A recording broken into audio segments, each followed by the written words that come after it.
Hello everyone, my name is Abhishek Gupta and I welcome you all on this edutech platform.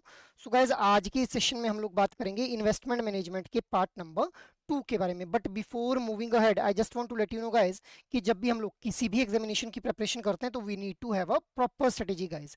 अब proper strategy से मेरा मतलब क्या है कि भाई जो प्रीवियस ईयर क्वेश्चंस और जो मोस्ट इंपॉर्टेंट टॉपिक्स हैं, इन दोनों फैक्टर्स का हम लोगों को जो है वो इन डेप्थ नॉलेज होना चाहिए।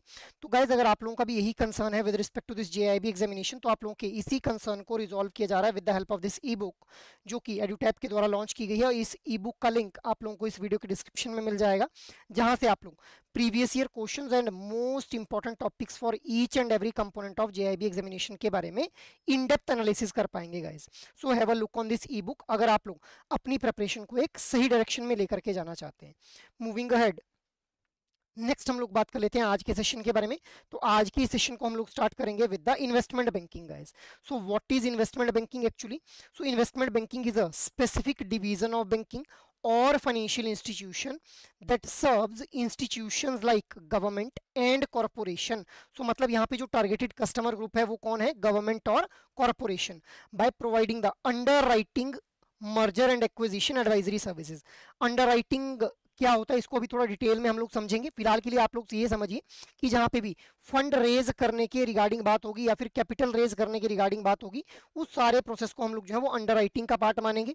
और मर्जर और एक्विजिशन जैसी एडवाइजरी सर्विसेज भी प्रोवाइड की जाती है in case of investment banking guys. अब देखिए, इन्वेस्टमेंट बैंक होता क्या है? सो इन्वेस्टमेंट बैंक क्या है? इट इज एन एंटिटी जो कि एक इंटरमीडियरी की तरह एक्ट करता है बिटवीन द इंस्टीट्यूशनल इन्वेस्टर, जिनके पास एक बहुत ज्यादा सरप्लस फंड ऑफ मनी है, और कॉर्पोरेशंस के बीच में, corporations who require capital to grow and run their business guys. अब ध्यान से अगर हम लोग देखें तो इन्वेस्टमेंट बैंक एक इंटरमीडियरी की तरह काम कर रहा है कॉर्पोरेट और इंस्टीट्यूशंस के बीच में।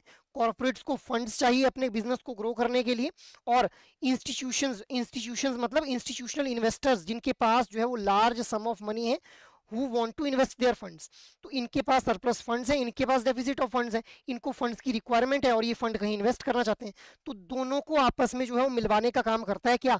Investment bank guys. ठीक है, मूविंग अहेड, नेक्स्ट हम लोग बात कर लेते हैं what is the role of investment bank. अब देखिए, इन्वेस्टमेंट बैंक की अगर बात की जाए तो इसका ओवर आर्चिंग एम क्या रहता है? क्रिएशन ऑफ कैपिटल, कि किस तरह से जो है वो कैपिटल को क्रिएट करना है, इसके अंदर हेल्प करता है investment banking. Broadly speaking, investment bank assist in large and complicated financial transaction, जो बहुत बड़ी बड़ी और कॉम्प्लिकेटेड फाइनेंशियल ट्रांजेक्शन होती हैं उनको सेटल करने में जो है वो हेल्प करता है क्या? Investment bank guys. नेक्स्ट हम लोग बात कर लेते हैं क्या कुछ सर्विसेज जो है वो ऑफर की जाती हैं इन्वेस्टमेंट बैंकिंग के अंदर।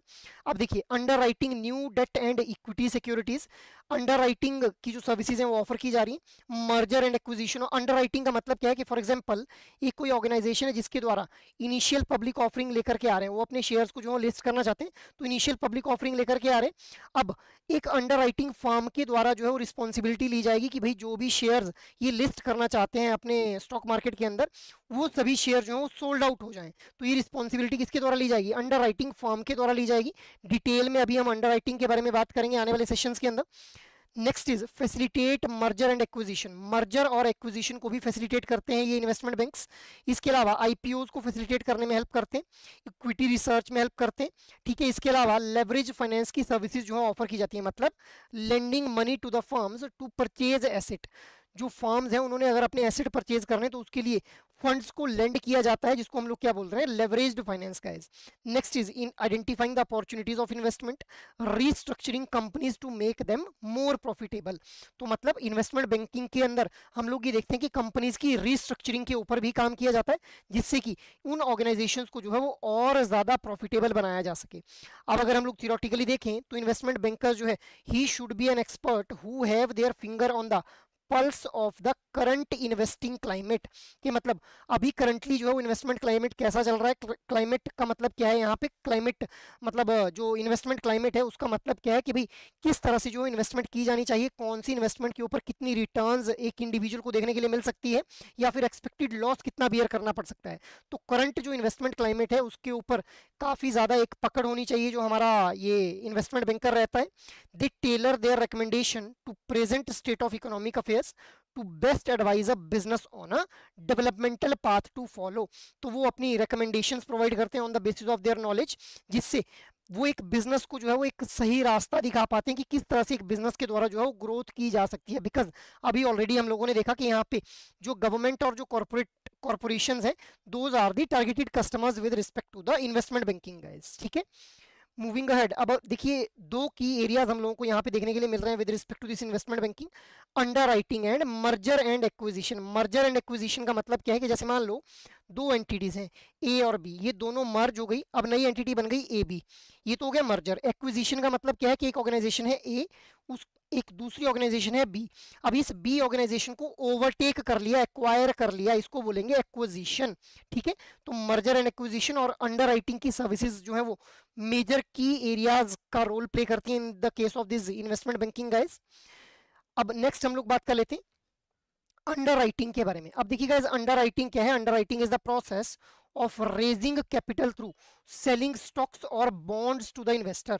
सो फंड रेज करने के लिए जो अंडर राइटिंग का यूज किया जाता है by the sale of stocks and bonds to the investor. Investors को बॉन्ड्स और जो स्टॉक्स हैं उनको सेल कर दिया जाएगा और बदले में इन्वेस्टर्स का जो फंड आएगा उससे जो है वो कैपिटल रेज कर दी जाएगी।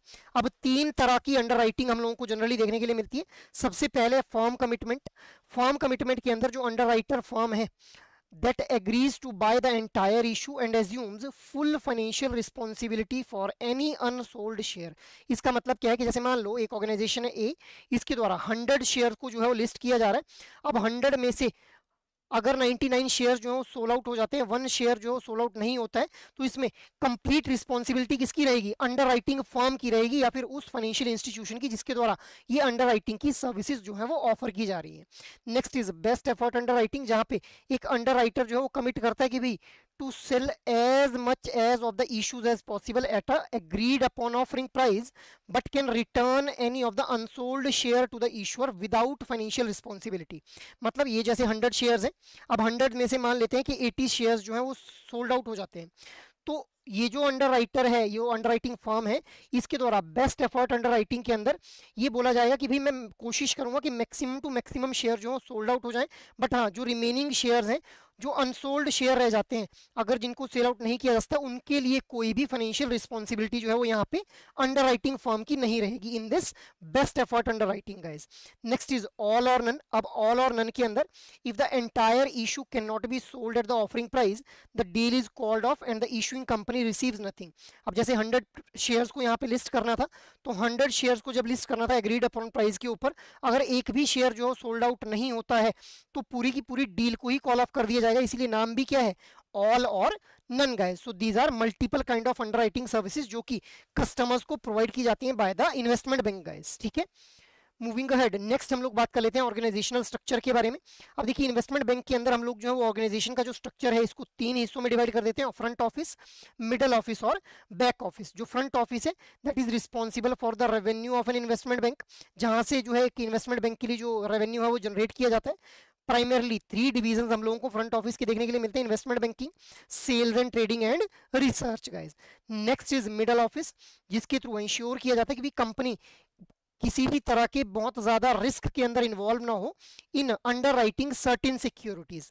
अब मिडिल ऑफिस के अंदर हम लोग रिस्क को मैनेज करते हैं, फाइनेंशियल कंट्रोल के बारे में देखते हैं, कॉर्पोरेट ट्रेजरी को मैनेज किया जाता है, कॉर्पोरेट स्ट्रेटेजी और कंप्लायंस जैसे फैक्टर्स को डील किया जाता है in case of middle office guys. And the next one is back office, जहां पे सपोर्टिंग एक्टिविटीज जैसे ऑपरेशंस और टेक्नोलॉजीज को जो है वो प्रोवाइड किया जाता है बाय द इन्वेस्टमेंट बैंक। तो ये हम लोगों ने इन्वेस्टमेंट बैंक के ऑर्गेनाइजेशनल स्ट्रक्चर को डिस्कस कर लिया गाइस। मूविंग अहेड, अब हम लोग इन्वेस्टमेंट बैंक और इन्वेस्टमेंट मैनेजमेंट के बीच के डिफरेंस को समझ लेते हैं। तो क्लाइंट्स की अगर बात की जाए तो individuals as well as the institutions, these are the clients with respect to the investment management. जबकि इन्वेस्टमेंट बैंकिंग के अंदर हम लोगों ने देखा कि प्राइमरली जो इंस्टीट्यूशंस हैं, particularly corporate clients and government are the targeted customers. ठीक है, अब अगर रोल्स एंड सर्विस की बात की जाए तो इन्वेस्टमेंट मैनेजमेंट के अंदर फाइनेंशियल स्टेटमेंट का एनालिसिस किया जाता है, portfolio allocation is being done, equity research के ऊपर काम किया जाता है, एस्टेट और रिटायरमेंट प्लान्स के ऊपर काम किया जाता है।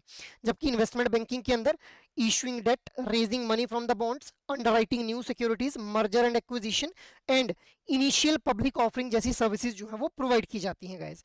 तो ये हम लोगों ने इन्वेस्टमेंट मैनेजमेंट और इन्वेस्टमेंट बैंकिंग के बीच के डिफरेंस को समझा guys. So now try to answer this question. Supporting activities like like operations and technology to an investment bank are provided by front office, middle office, back office या फिर none of the above guys. So try to answer this question guys. Apart from this, अगर आप लोग किसी भी तरह की guidance चाहते हैं with respect to your JIB preparation, तो आप लोग एडुटैप की वेबसाइट के ऊपर विजिट कर सकते हैं. जैसे ही आप लोग एडुटैप की वेबसाइट के ऊपर विजिट करेंगे तो यहाँ पे आप लोगों को कोर्सेज नाम का टैब देखने के लिए मिल जाएगा. यहाँ पे आप लोगों को JIB कोर्सेज के ऊपर क्लिक कर लेना है. अब जैसे ही आप लोग JIB कोर्सेज के ऊपर क्लिक करेंगे, आफ्टर स्क्रॉलिंग डाउन यहाँ पे आप लोगों को JIB के लिए कंप्लीट मास्टर कोर्स देखने के लिए मिल जाएगा, जिसके अंदर RBWM, IND-IFS, PPB और AFM के लिए आप लोगों को लाइव क्लासेस, कंसेप्ट नोट्स और मॉक टेस्ट प्रोवाइड करवाए जाएंगे. So guys you can have a look on this master course अगर आप लोग कॉम्प्रिहेंसिवली जो है वो प्रिपरेशन करना चाहते हैं for this JIB examination. But अगर आप लोग चाहते हैं कि भाई इंडिविजुअल कंपोनेंट के लिए मास्टर कोर्स में खुद को एनरोल करना है, तो you can just click on this single option और यहाँ से आप लोगों को IND-IFS, PPB, AFM और RBWM चारों कंपोनेंट्स के लिए जो है वो इंडिविजुअल मास्टर कोर्सेज भी प्रोवाइड कर दिए जाएंगे guys. So you can have a look on this master courses guys अगर आप लोग किसी भी तरह की गाइडेंस चाहते हैं with respect to your JIB preparation guys. So that is all from my side for this particular session. I hope ये सेशन आप लोगों को अच्छा लगा हो. अगर एक्चुअल में ये सेशन आप लोगों को पसंद आ रहे हैं तो इन सेशन को लाइक, शेयर और सब्सक्राइब कर लें. और अगर आप लोगों की कोई भी क्वेरी हो तो आप लोग मेल कर सकते हैं hello@edutap.co.in के ऊपर. जय हिंद.